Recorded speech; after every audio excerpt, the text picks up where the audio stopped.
This is the Spa Retailer Podcast, where we talk retail, business, and all things related to the hot tub industry. I'm your host, Megan Kendrick, owner of Spa Retailer Magazine.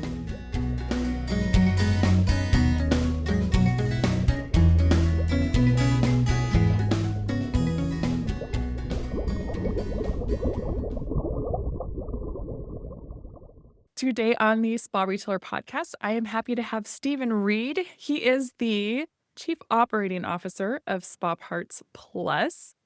Thanks for coming on the podcast. Well, my pleasure. Thanks for having me today. We ran into each other, I think it was at the Western Pool and Spa Show a year or two ago.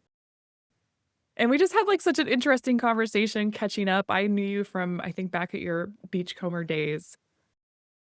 And so, yeah, we had such an interesting conversation about Spa Parts Plus and about the industry and everything that was going on that I thought, you know what, let's just have that same conversation for the podcast. So here we are.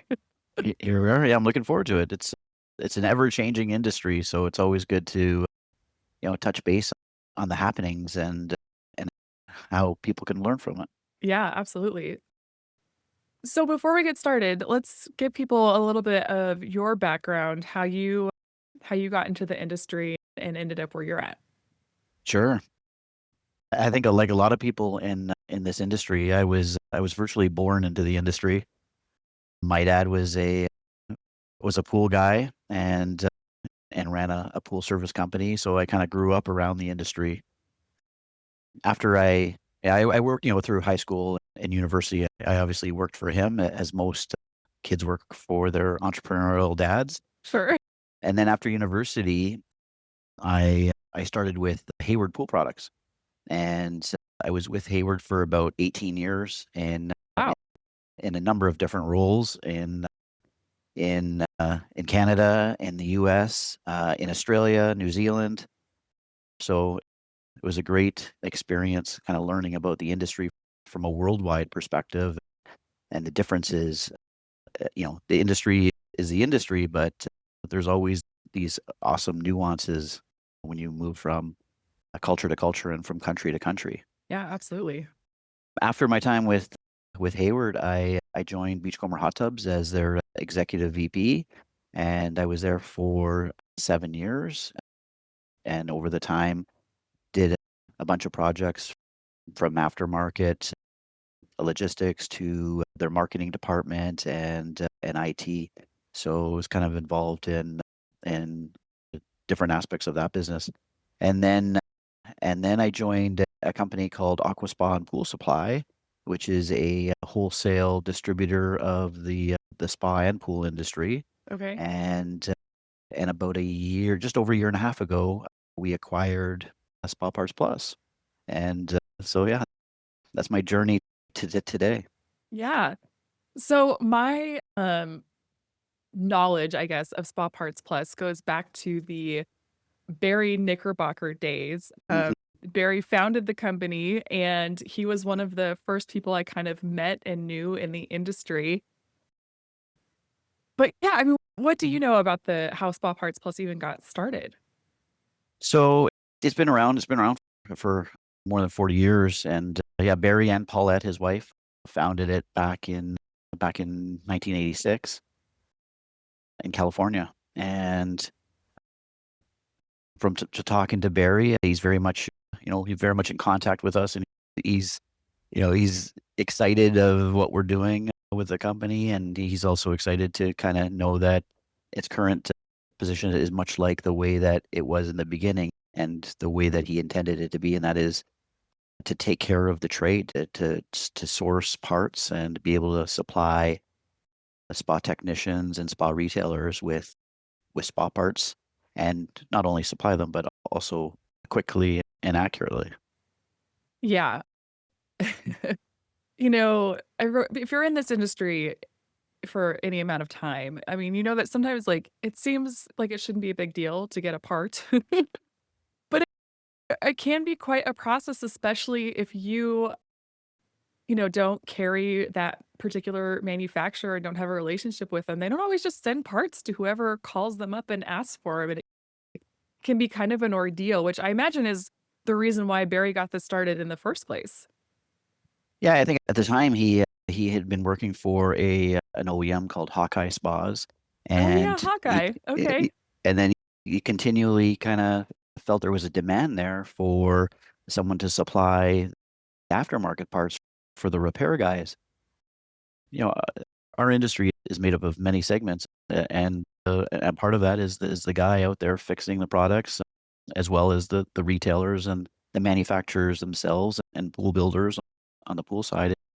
It's a very tiered industry as far as what part of the market that you're servicing, what products and access to products you need for each of Yeah. those segments. Yeah. When he got this started and you said 86, right? So it's been around longer than I think I even realized. Was there anybody else out there that was kind of specializing, any distributors that specialized in hot tub parts at that time, do you know? I don't know. I was still in high school, so Yeah. I don't know exactly what the industry was like, especially in the US, but I imagine he was the first or one of the first Yeah, companies to kind of look at parts. And you can look at other industries. The auto industry, has been focused on the parts aspect probably longer than most industries, and it's an industry unto itself. right. Spot bars, you see the different delivery techniques and the locations and branches that those companies in that industry have across the US. Yeah. Well, so Barry sold the company quite a few years ago, but since then, even you've gone through some different ownership structures. Can you talk us through all of those? Sure, I can give you kind of a little short history that Okay. that we created. We spoke to Barry, and we spoke to our team. We have some team that's been with the company for a long time, so we kind of carved out the history of Spot Parts Plus. So, as I had mentioned, it was started in '86 by Barry and Paulette, and in 1991 they moved it from California to Prescott Valley, Arizona, Right. and they were based in Arizona for quite some time. It's interesting in talking to Barry in 2001, he had said that the employee actually became an employee-owned company, Oh, and they were that an ESOP. I didn't know that. yeah, yeah, and Okay. Barry and Paulette had created this ESOP program and had transitioned the company to the employees of that time. And then I kind of in 2008, as everybody in the industry knows, it was tough times, Right. and the big a shift of demand, and a lot of businesses went under, and there was struggles there. So Barry stepped back in and and took over the company again. Okay. And then in 2012, they acquired a company called California Specialty Distributors, or CSD, that was based in California, and that was run by David and Susan Stern, and so that became part of this Spot Parts Plus team. And then in 2019 is when Barry had sold it to a group that was collecting companies, and that Right. was Allied Innovations, and Spot Parts Plus came together. And most people know that Allied Innovations was already kind of a super group of companies that had been made up of the Len Gordon Company, which was the inventor of the first air control switch from Okay. 1972. Yeah, that's a Uh, familiar name for sure.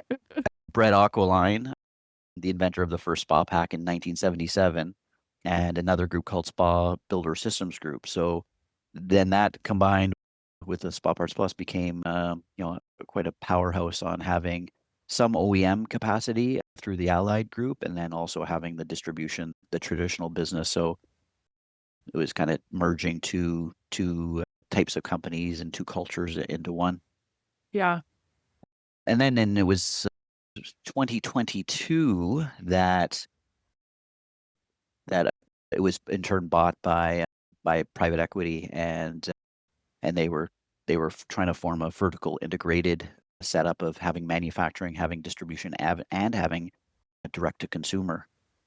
And it only took 2 years for that to kind of be dismantled, and that's where we come in. We purchased a company in 2024, but we only purchased the wholesale distribution aspect of that Okay. because that is our traditional business. And, we're not a vertically integrated company. We're strictly wholesale. Our primary goal is to take care of the trade, to take care of the spa retailers, the spa service techs. That is that that's our goal. Okay. So when the private equity company took it over, they were kind of trying to reach all channels then? They were trying to sell to consumers and the trade both? Yeah, which is difficult to do. I understand the concept, but it's difficult to be an OEM, a distributor, and a retailer or direct to consumer business. It's three different segments.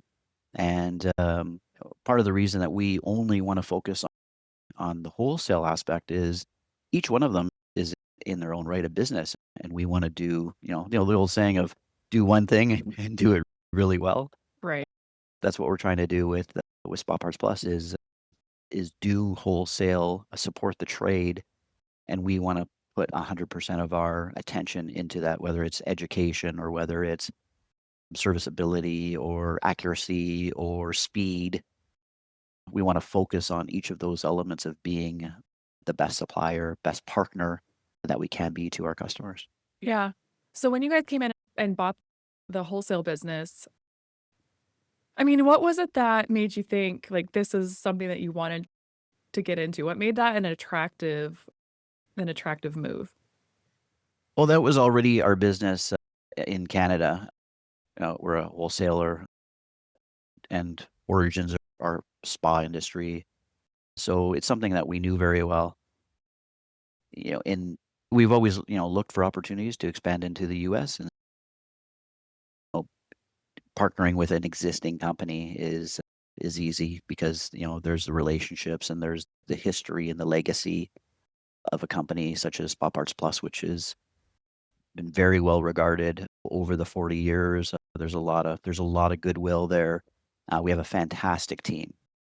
You know, uh, we love our team. They put in so much hard work and dedication day in and day out to take care of our customers. We like to say we try and do backflips for our customers. That's our culture. That's what we want to achieve on a daily basis. Yeah. I mean, and speaking of your customer, I mean, how have the dealers responded to this new ownership and this shift back to focusing only on the trade? I think overall it's been very positive. I think the trade deserves to have companies that are focused on them and not trying to circumvent them and get into to their customers. It's a bit, counterintuitive. How do you take care of the trade, but then also can't be, eyeing up the consumers themselves? So, in a lot of the times it's a conflict. And so Mhm. the dealers have been very, very positive about what our business plan is and about what we're trying to achieve and what we have achieved over the last year and a half. Yeah. I mean, dealers have some issues with how warranties are handled by different companies throughout the industry. But repair can be really lucrative if you're doing it right and pricing it right. But part of that has to be being able to get parts and get them, at a decent price in order to make those margins. And so, yeah, I imagine that when there isn't the conflicting consumer pricing out there, that has to make it a lot more attractive for them. Yeah, I think the service techs that know the trade and have a good customer base and that they in turn take care of their customers. Yeah, the last thing they need is struggling to source products at good pricing. But also, it is all about it's about speed, and a big part of what we're trying to do is we're not just trying to be a wholesaler to the trade. We're trying to be a much bigger partner to the spa business overall. Okay. And a big part of that is our partnerships with the OEMs themselves. And our goal is to partner with each and every one of them in the way that they need help with their businesses. And one of the things we look at is we try and look at things from the perspective of the customer. And if you're a hot tub customer, you have a hot tub in your backyard, Megan, and it breaks and you need it fixed.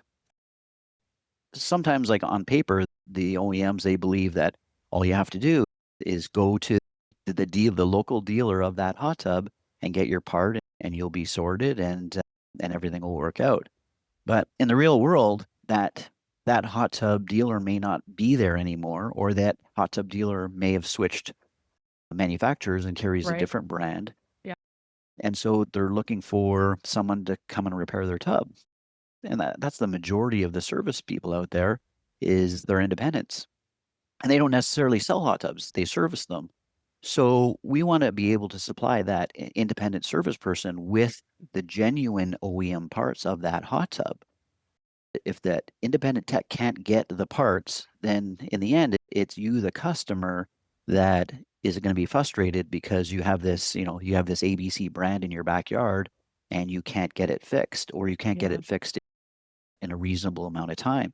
And so we feel that, it's better to have those genuine OEM parts to be able to supply to the trade. And in some cases, it may be at a different price point where the authorized dealers of that OEM have one price and Sure. the independents have a slightly different price because you have to protect your own network. But at the end, if the independent tech can't get those parts, it's the brand that's going to suffer because Right.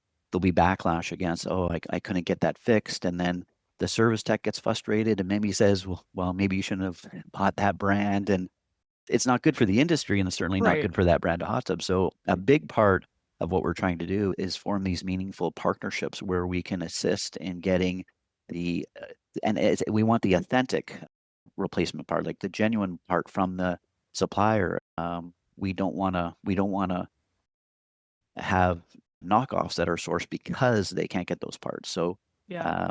uh, the way we look at it is we're trying to protect those channels and the industry and the genuine parts.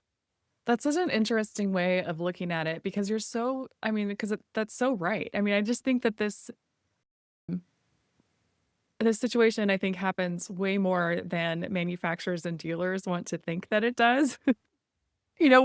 Customers, sometimes you move somewhere and you got a hot tub you don't know anything about, you don't know where they got it from, you don't care, right? You just need to get it fixed. Um, or maybe you just didn't like the dealer that you bought it from. Like, it wasn't the best Sure. experience and you're like, "I don't wanna have to deal with that person ever again." Yeah. Unfortunately, that happens, and the hot tub service techs, like they're all busy. Like, they're Yes. not sitting around looking for work. Those guys are running around, you know, working very hard. Yeah. So there's no lack of demand of hot tub service techs. Yeah, it's interesting. We have a spa retailer, and then we have kind of our sister magazine, Pool Pro, which is for pool service guys. And it's interesting. We've written recently and talked to people on the pool side who have service companies about hot tub repair. Um, because it's pretty interesting. Like the people who they either don't want to touch it or they dive into it and they're like, oh wow, there's a lot of money to be made here if we should stop turning these people down and focus more on hot tub service because yeah, there's plenty of opportunity out there. And if you're already in their backyard, why not help them, with everything? Yeah, absolutely. Yeah, there's a lot of pool spa companies that do both, and there's certainly an opportunity for service technicians in those companies to not only work on pools but also to work on spas and hot tubs. And that's where we also come in is we have an amazing team of service techs that all have been around for decades, and some come from OEM, some come from the service trade, some come from distribution. So the collective knowledge, it's funny, we have an internal chat, and our internal chat's called 120 years of hot tub technical experience because that's what our team has combined. Yeah. So yeah, between the techs, they've seen most things in our industry or know how or who to contact to find out the details. So yeah, we're very privileged to have such a strong team in this industry. Yeah, I often wonder how those kinds of customer like, how a customer service department like yours even works because there's, so many brands and products and manufacturers that aren't around anymore, and, I mean, it's just like, there's a lot that you have to know when someone calls and they're like, "Hey, I got this thing. Do you know what?" I just I feel like Well, it's really hard. Like, you have to have that, like, generational knowledge to be able to oh, do that. absolutely. It's funny. It was actually just yesterday. I was looking through one of the chats, and they were talking about an OEM and the changes that they had made to the to that pump. It was a pump specifically, and they were trying to figure out like which impeller would be on that pump, and it was like, well, if this was the case, it would be this. But then sometimes they did this, but through these years, it was this, and Yes. it was funny watching the guys go back and forth and trying to get to get to the crux of what was needed. And sometimes it's like maybe it should just be a pump replacement because it could be so many different options. And what we don't want to do is send the service tech out there with one of these six is your answer. We want to kind Yeah. of try and be as accurate as possible again, so the customer in the end gets a quick repair. So Yeah. It's interesting. So, during the recession, I saw, from my perspective, there was this kind of renewed focus on the service departments. Since sales were slow, it's like, well, we got to make money where we're getting calls, and that was in service. And you kind of see the same thing a little bit now that, after that crazy pandemic boom, things have slowed down. And I'm seeing more people focusing on their service departments again and putting some more, effort into making sure that they're efficient. But I think it's interesting too. I feel like, and you'll have to tell me if I'm reading this wrong, but I feel like when I started in the industry back in 2008, there were a lot more dealerships who said, I will only service the product that I sell. I will only service the brand that I sell. And I don't see that as much anymore. It seems like a lot of the dealerships now are like, we will take your business. It doesn't matter what hot tub you have, we will figure it out and we will help you. Have you seen that switch? Do you find that dealerships are doing more of they'll, take care of all tubs? yeah, I think so. It really depends on the dealer themselves. Like we know that there's dealers that not only sell new hot tubs, but they will do trade-ins, and they have a team that will refurbish the hot tub Right. and get it all, spick and span and get it ready for like a reconditioned. Again, just like the car industry does, you get all these, factory certified used vehicles, and there are some of our customers who have seized that for the spa industry. I think there is a value to, not everybody wants to spend the money for a brand new tub. Sometimes they just want a hot tub and they want some assurance that it's going to work for them for a while. But I think there's still some dealers that they only are interested in servicing the brand that they sell. And partly it comes down to parts. It's the parts that they have. And yeah, maybe perhaps more people are willing to work on other tubs because they're starting to get access to those parts and they can work on all tubs. So I think it depends on the specific dealer. I certainly Sure. think there's customers of ours from both camps out there that but you mentioned the COVID. I think we are looking at a time where a lot of those COVID tubs are coming to a place where they're going to need repairs. And Yeah. certainly, I'm sure there's some hot tubs out there that had parts that were just available at the time and not Oh, necessarily the perfect part. So, oh man, um, how hard has that got to be for you guys? Because it was a little bit of like the manufacturers are kind of jigsaw puzzling some of those tubs where, yeah, I was like, normally we build it this way, but we only have this. So this is what it's going to be yeah, today on the line. I mean, oh my goodness, that's got to be quite the puzzle for you guys to figure out now. Like, I have a feeling that our resource materials are going to have this 2020 to 2022 section that says who knows what was yes. there. And certainly even with our augmented AI tools, we're not going to be able to figure out exactly what was in those tubs. Oh my gosh, I can't even I didn't think about that, but you're so right. That is gonna be quite the challenge. I mean, I guess you guys bought the company sort of post that crazy boom, but I imagine that that supply chain crunch had to have been pretty tough on the parts side as well, wasn't it? Absolutely. The a lot of the manufacturers of the parts were supplying what they could to the OEMs because that was Yeah, where the demand was. So, yeah, yeah, also frustrating if you were a service tech at the time because it was hard to get parts and everybody wanted their hot tub fixed. Like it yeah, was you have time and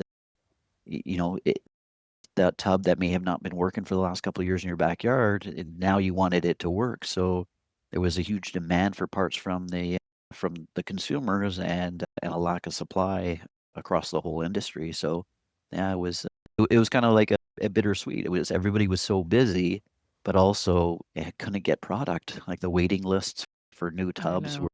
were into the plus 1 year, and parts were frustrating. Even accessories, I remember even trying to get steps and cover lifters. W It was challenging. Yeah, it was such an interesting time. I'd never learned so much about supply chain in my life, but it was fascinating, and also I was really glad that I wasn't the one that was having to deal with it on a regular basis, and I could just sit back and learn about it as everyone else struggled through because it sounded insane. I had one OEM who described what his team did during that time as heroic. Well, it was some long hours and some creative procurement and sourcing, and, yeah, I have a feeling it opened up the industry overall as I think people kinda found new partnerships and relationships and looked past their current partners. So, yeah, I think there was some positives that came from that as well, but during the time, it was stressful. Yeah, it was such a, I mean, and it was every industry, right? The hot tub industry wasn't, alone in this, but, so disappointing to have this crazy influx of demand and then not be able to, meet it the way that we would have hoped to. Yeah, we're kinda lucky in that way is that, we were one of the industries that there was more demand because there were Right. certainly industries that lost their demand. So, it's a first world problem to have everybody wanting swimming pools and wanting hot tubs and wanting hot tubs to be fixed and wanting swimming pools to be fixed. So, yeah, we're a bit lucky there. Yeah. So Spa Parts Plus has been through kind of these couple of sort of transformations and different ownership groups. So, I mean, what is kind of the next chapter for Spa Parts Plus? What does that look like? Again, part of it is these partnerships with OEMs and taking, you know, supply to another level, working with what those companies need. Warranty, you mentioned earlier, is a part of that or could be a part of that. We've started with some of our partnerships doing warranty fulfillment for OEMs. Okay. In some cases, your OEMs, they're they're built to manufacture and ship hot tubs. So not always in the best position or have the best team that can focus on getting the parts out fast Sure. and you know, it's it's a different kind of logistics. So in some cases, we've stepped in to help those OEMs with having the parts in stock, ready to go, and uh, and they issue the purchase order to send out the part to one of their dealers or customers. So we're able to not just help the service techs, but also to help the OEMs get product where they need to get product super fast and accurate, and which is those are the two magic components of when you're trying to take care of a customer, especially if it's a warranty situation where you're trying to resolve a customer issue. Yeah. So I think more of that, and also technology. We look at how can we incorporate technologies. You know, everybody's talking about AI, but we're looking at you know how do we take you know, AI is a bit scary to a lot of people, and way we look at it is it's augmented human intelligence. How do we use it as a tool to be more efficient, to be more helpful? Right. How do we take care of the customers better? And Yeah. so I think it's going to play a component in our future is how we utilize those tools to be a better partner. You mentioned something that I hadn't really thought about. I don't know why, but I mean, how do you guys decide what you're gonna stock and keep? I mean, again, out of like this industry that's been around since the late 70s, you know, how do you decide what you're gonna keep and what you're gonna not? Some of it is history, being Okay. around for 40 years, we have a good history of what is needed. We stay in tune to new technologies. We work with the vendors to make sure that we have new products that are being incorporated into the OEM tubs. So part of it is knowing what's coming down the line and being Sure. ready to support that demand. We have relationships with our customers, so often they might tell us, "Hey, this is something that I see out in the field. I would love to be able to get that from you. Is it possible that you guys can bring that in?" So, Yeah. we're very interactive with our customer base and open to feedback, and so a lot of it does come from our customers themselves of what they need from us and our other partners as well. Yeah. If you, on the off chance that you don't have something that someone needs, can you usually get it for them or at least point them in the right direction? How does that happen? I'm sure it doesn't happen very often, but what do you do when it does? Yeah, most things we can get. We have partnerships with, virtually all of the vendors in the industry, but we also have friendly competitors that we can buy product from if Okay. it was a pinch. Uh, We're the type of company where, we're here to take care of the customers. W We're not above asking for help. So if that happens to be a vendor, great, it's a good partnership, but sometimes it's it's a customer or it's a competitor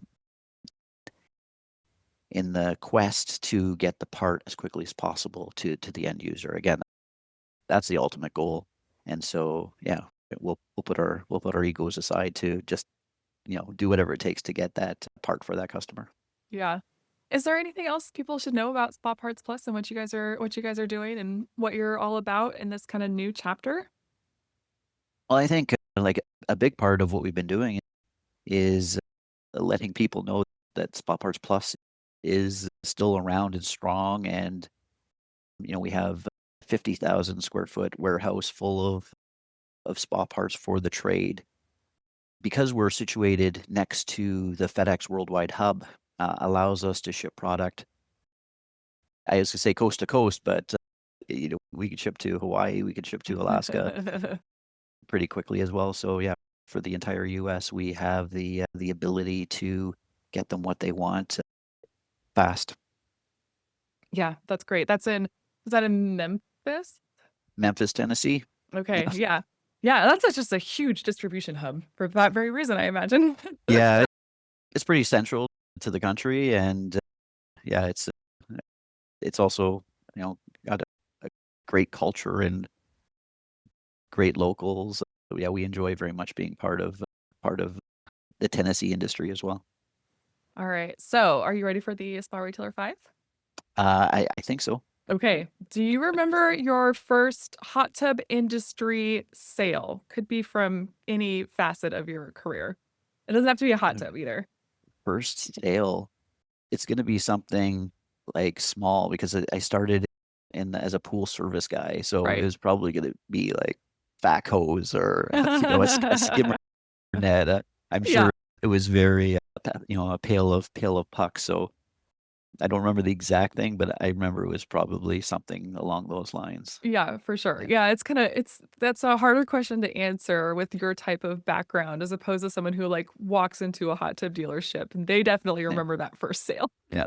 I'm gonna go official. My official answer is probably a bottle of OTO. There you go. What was your first real job?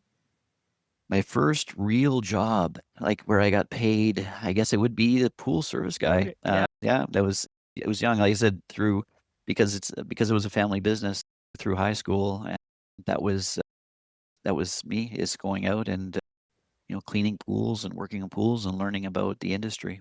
Yeah. So, again, this might be kinda hard considering your kind of varied history in the industry, but do you remember what you would call maybe your biggest flop that you've ever done, whether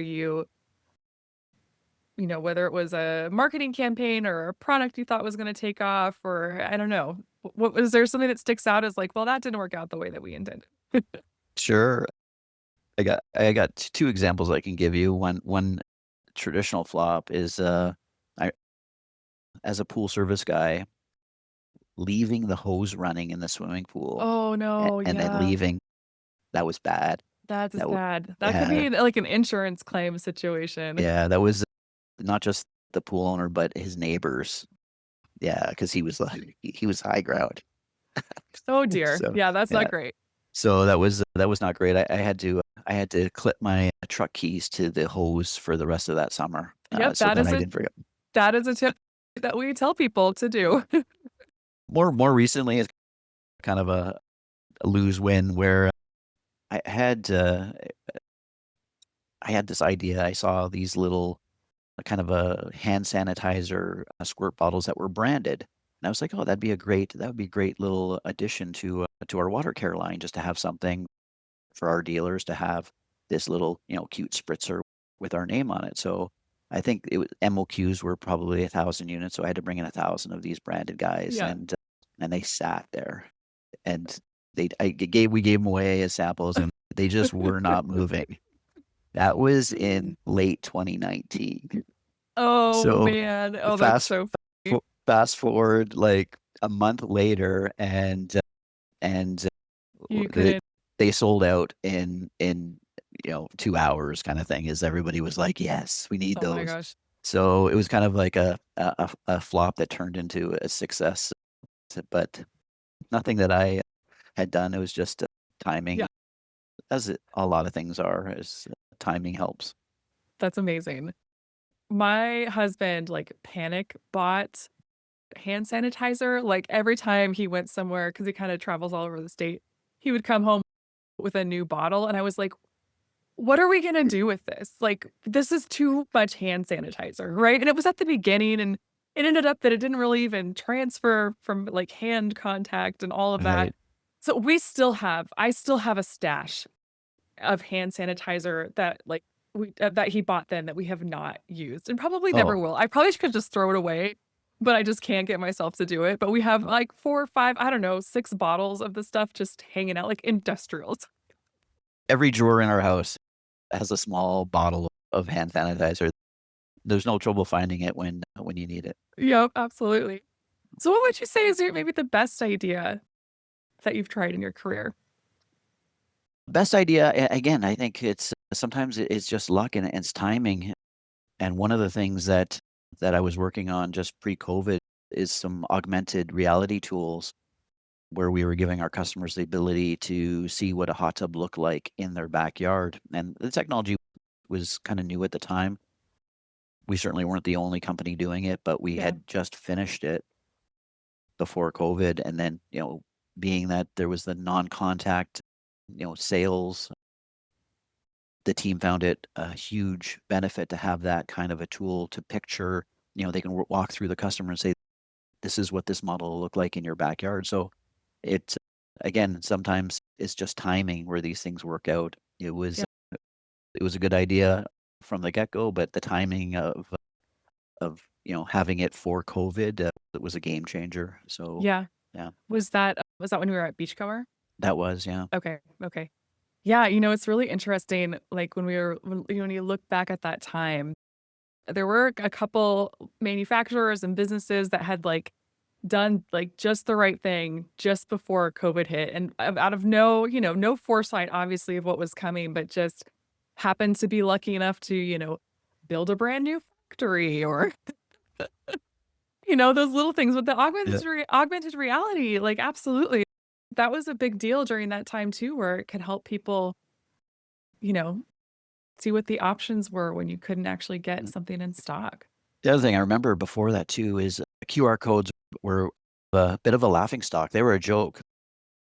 Nobody was using QR No. codes back then. It Yeah. was literally a punchline Mm. and a meme, and then all of a sudden, you had these they were on menus and you started to see them, you started to see them on, to go to our website to scan here, and it Yes. just became usable, and, yeah, again, whoever was responsible for QR codes was probably thinking like, "What a flop," and then all of a sudden, they had the best thing since sliced bread.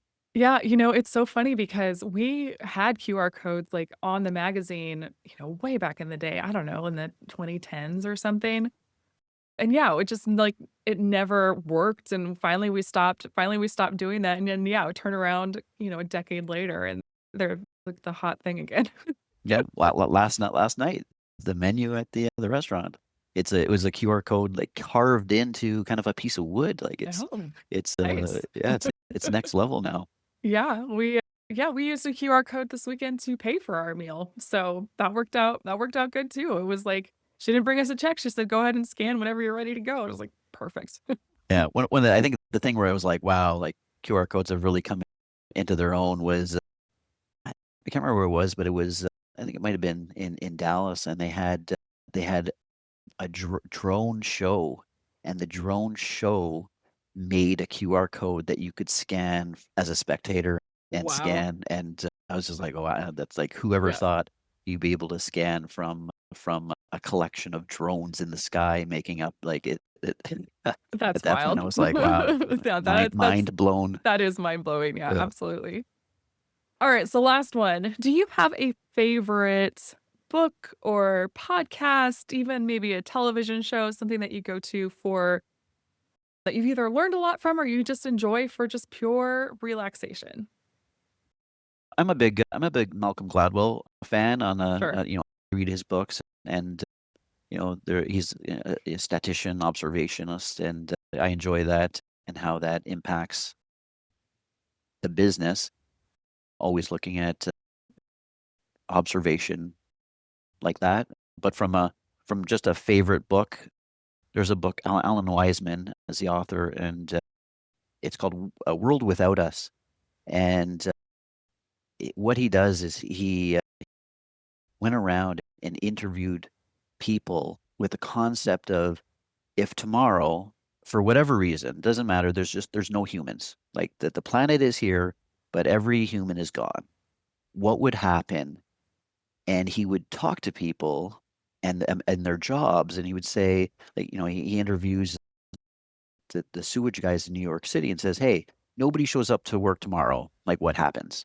Yeah. And, well, no, nobody shows up, then, this alarm here would go off, and, okay, what about in a week? What about in a month? What about in 3 months? And, it evolved to the point where, 6th Avenue collapses and, and they go into detail on how that and every chapter is a different aspect, and he goes through everything from domesticated animals, like which ones survive without humans. He Yeah. talks about nuclear plants, talks about forests and how wild animals cope, what happens to buildings, what happens to the infrastructure, what happens, and it's just amazing. And it's not a like he's doing it from a curiosity. It's not a preachy book in any way. Yeah. It's just what would happen on Earth without humans, and in each of these different circumstances. Yeah. And I think they actually end up making a show. I haven't seen the show, but I think they ended up making a show out of it. But yeah, I always enjoyed the what ifs, and Yeah. it's Yeah, and that's yeah, uh, what an interesting experiment, and, yeah, something I, you wouldn't think about it all those different ways. How fascinating. yeah, Well, Stephen, thank you so much for coming on the podcast. I'm glad we finally got to do this. yeah, my pleasure. It's as always great to talk with you, and yeah, I love what you're doing, and I think it's such a positive aspect for the industry to have the voices heard and to have different perspectives in the spa industry. Well, great. Thank you. I appreciate I appreciate you saying that. Where can people go to find Spa Parts Plus? Easiest place is spaparts.com is our wholesale ordering portal. They can contact us by email or phone as well, which are listed on our ordering portal there. They can look myself up via LinkedIn and reach out. And yeah, All right, great. Thank you so much, Stephen. Have a great day. thank you, Megan. You too.